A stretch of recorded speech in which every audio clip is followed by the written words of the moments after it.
देखिए, आज की ये जो प्रेस कॉन्फ्रेंस है, कल एक निर्णय आया है न्यायालय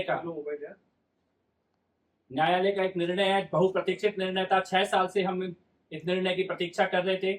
2020 में दिल्ली दंगों के दौरान एक नौजवान आईबी ऑफिसर, निरपराध, बेगुनाह, निशस्त्र, जो कि केवल अपने घर से कुछ सामान लेने के लिए निकला था, मुस्कुराता हुआ चेहरा, मासूम अंकित शर्मा, उसको खींचकर ताहिर हुसैन के घर में ले जाया गया। और ले जाने के बाद जो रिपोर्ट आई है, पोस्टमार्टम की रिपोर्ट, ये बताती है कि 51 बार अंकित शर्मा जी को चाकुओं से गोदा गया। यानी कि अंकित शर्मा जी की मृत्यु हो जाने के बाद भी ताहिर हुसैन और उसके जैसे लोग अंकित शर्मा जी के शव पर भी चाकुओं से वार करते चले गए और पूरी तरह से छत विक्षत शरीर को नाले में फेंक दिया गया। 2 दिन लगे ढूंढने में और 2 दिन के बाद उस नाले से अंकित शर्मा जी का शव, वो हाथ में रस्सी बांधकर जब निकाला गया, वो दर्दनाक और पीड़ादायक दृश्य पूरे देश ने देखा है। मुझे नहीं लगता ऐसा कोई भी इंसान होगा जिसकी आंखों में आंसू नहीं आ गए होंगे उस दृश्य को देखकर। ताहिर हुसैन इस हत्या में शामिल है, ये कल न्यायालय ने साबित किया है, दोषी करार दिया है ताहिर हुसैन को। हमारा ये मानना है कि इस मामले में ये rarest of the rare murder है और ताहिर हुसैन के द्वारा और उसके साथियों के द्वारा और उनके मास्टरमाइंड्स के द्वारा दिल्ली में एक भयानक साजिश रची गई थी। हम ये भी मानते हैं कि ताहिर हुसैन केवल एक्टर है, इस पूरे घटनाक्रम का डायरेक्टर कोई और लोग हैं, मास्टरमाइंड कोई और लोग हैं। ताहिर हुसैन के हाथों में खंजर दिया गया, लेकिन देने वाले, चलवाने वाले, इसका नैरेटिव बनाने वाले लोग अभी भी बचे हुए हैं। उमर खालिद जैसे लोग, जिनको बचाने के लिए आज भी नैरेटिव बनाया जा रहा है। ताहिर हुसैन लगातार उनके संपर्क में था और ऐसे ही लोगों ने लोगों को भड़काने का काम किया, हथियार लेकर सड़कों पर निकलने के लिए उकसाया, पुलिस वालों के ऊपर हमला करने के लिए उकसाया। जिन लोगों ने सड़कें बंद की थी, उन्हीं लोगों ने आग लगाई, उन्हीं लोगों ने दंगे किए, उन्हीं लोगों ने हत्याएं की। सड़क बंद करने के लिए जो लोग बैठे थे, जिन बस्तियों से सड़क बंद करने वाली भीड़ निकली थी, जिन गलियों से सड़क बंद करने वाले लोग निकले थे, उन्हीं बस्तियों से दंगा करने वाले, हत्या करने वाले, आग लगाने वाले दंगाई निकले थे। उन्हीं मोहल्लों से, उन्हीं बस्तियों से वो लोग निकले थे जिन्होंने हत्याएं की और उन्हीं में से एक ताहिर हुसैन और उसके साथी थे।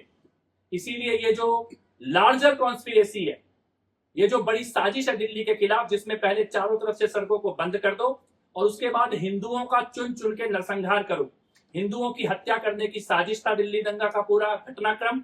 चुन चुन के हिंदुओं को मारना। ताहिर हुसैन के घर में और बाकी जगहों पर जो बम मिले, जो तेजाब मिला, जो पत्थर मिले और जो गुलेल मिली, उसकी फुटेज देश की सारी मीडिया के पास है। ताहिर हुसैन की छत पे लगी हुई गुलेल का निशाना सीधे सामने बना हुआ मंदिर था और ऐसी गुलेल जहां भी थी, उनके निशानों में मंदिर और हिंदुओं के धर्म स्थल थे। जब आग लगाई गई तो जिन दुकानों में सीएए और एनआरसी के खिलाफ नारे लगे थे, उन दुकानों को छोड़ दिया गया और बाकी दुकानों को चुन चुनकर जलाने का काम किया गया। हिंदू व्यापारियों के व्यापारिक प्रतिष्ठानों पर हमले किए गए और उनको जलाया गया। साजिश ये थी कि पहले सड़कों को बंद किया जाए, फिर चुन चुन के हिंदुओं का नरसंहार किया जाए और उसके बाद मजबूर करके हिंदुओं को इस क्षेत्र से पलायन के लिए मजबूर किया जाए।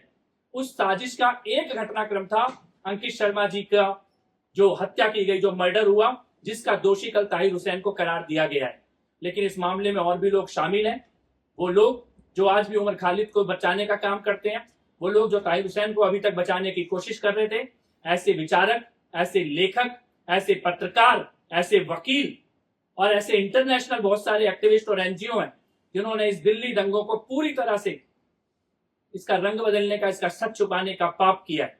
तो आज मैं ये कहना चाहता हूं, हम सबकी तरफ से ये कहना चाहता हूं, दिल्ली वालों की तरफ से, देश की तरफ से, कि ये अभी केवल एक्टर पकड़ा गया है। अभी इस पूरे दंगों के जो मास्टरमाइंड है, जो डायरेक्टर हैं, उनका अभी उनके साथ न्याय होना बाकी है और कुछ न्याय कोर्ट में होंगे, कुछ न्याय न्यायालय में होंगे और कुछ न्याय ईश्वर की अदालत में भी होंगे, क्योंकि इतना बड़ा पाप दिल्ली के साथ किया गया है, इसका न्याय अभी पूरा होना बाकी है। आज मैं कुछ सवाल पूछना चाहता हूं अपने आप को। आज जो सनातनी बनने का, सुंदरकांड पढ़ने का ढोंग लगा के जो रंगे हुए सियार घूम रहे हैं, मैं आज उनसे यह सवाल पूछना चाहता हूं कि उस वक्त आपकी सरकार थी केजरीवाल जी, मनीष सिसोदिया जी, आज पूरी दिल्ली जानती है कि सड़कों को बंद करके हिंदुओं का नरसंहार करने का योजना बनाई गई, प्लान किया गया। तब आपने और आपके उप मुख्यमंत्री ने क्यों सड़कों को बंद करने वाले का समर्थन किया? केजरीवाल के, मनीष सिसोदिया के, संजय सिंह के हाथ हिंदुओं के खून से रंगे हुए हैं।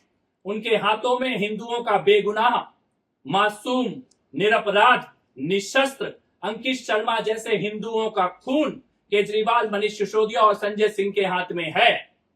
क्योंकि ऑन रिकॉर्ड है, संजय सिंह ने बार बार 27 फरवरी, 28 फरवरी और मार्च के पहले हफ्ते में ताहिर हुसैन को बेगुनाह कहने का पाप किया। मीडिया में आकर संजय सिंह ने बार बार इंटरव्यू दिए कि ताहिर हुसैन उनके संपर्क में था और ताहिर हुसैन बेगुनाह है।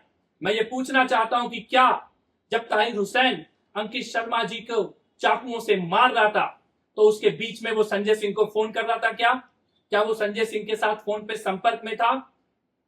क्या संजय सिंह ताहिर हुसैन को बेगुनाह इसलिए साबित करना चाहते थे क्योंकि इस अपराध में डायरेक्टली इनडायरेक्टली कहीं ना कहीं संजय सिंह जैसे लोग भी शामिल हैं, सिसोदिया और केजरीवाल जैसे लोग भी शामिल हैं?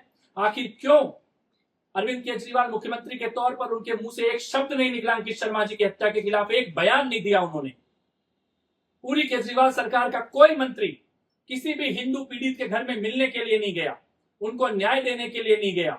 ये सवाल है जो आज दिल्ली और देश की जनता पूछ रही है कि जो हिंदुओं के बच्चे मारे गए, जिनकी दुकानें जलाई गई, जिनको गोली लगी, जिनको पत्थर लगे, जिनके रिक्शे जले, जिनका व्यापार नष्ट हुआ, जिनके स्कूल बच्चों को स्कूल आने जाने से रोका गया, जिनको बीमारों को अस्पताल जाने से रोका गया, जिनकी सड़कें बंद कर दी गई, उनके समर्थन में केजरीवाल, सिसोदिया, संजय सिंह, आम आदमी पार्टी का कोई भी आदमी क्यों नहीं आया सड़क खुलवाने के लिए?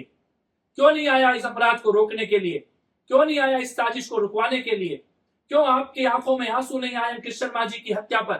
क्यों आपके मुंह से दो शब्द नहीं निकले जब आप सरकार में बैठे थे? दो शब्द आप नहीं बोल पाए इस तरह की हत्याओं के खिलाफ, इन दंगों के खिलाफ? क्यों मुख्यमंत्री और उनकी सरकार सड़क पे नहीं उतरी राहत देने के लिए जब दिल्ली में दंगे हो रहे थे? कहां गायब हो गए थे ये सारे लोग? क्यों नहीं आए थे जनता के बीच में? क्यों नहीं आए थे राहत देने? दिल्ली सरकार ने जो राहत का काम किया वो खाली कुछ खास मुस्लिम बस्तियों में राहत के कैंप लगाए गए। अगर हिंदू पीड़ित को राहत लेने के लिए भी जाना था तो मुस्लिम बस्ती के बीच में कैंप लगाए गए थे, वहां जाना था। सरकारी अस्पतालों में धर्म देख के इलाज किया जा रहा था। ये सवाल है, ये गंभीर सवाल है। और आज मैं ये कहना चाहता हूं कि अरविंद केजरीवाल, मनीष सिसोदिया, संजय सिंह और उनकी पूरी पार्टी और गैंग इनडायरेक्टली उन्होंने दंगाइयों का, आतंकियों का समर्थन किया है, उनको बचाने का पाप किया है। उनके हाथ में हिंदुओं का खून लगा हुआ है और इस हत्या के दोषी, सीधे तौर पे दोषी ताहिर हुसैन है, लेकिन अपरोक्ष रूप में सत्ता में बैठे उस वक्त के राजनेता भी ताहिर हुसैन के इस अपराध में शामिल है। ये हम लोग आज कहना चाहते हैं।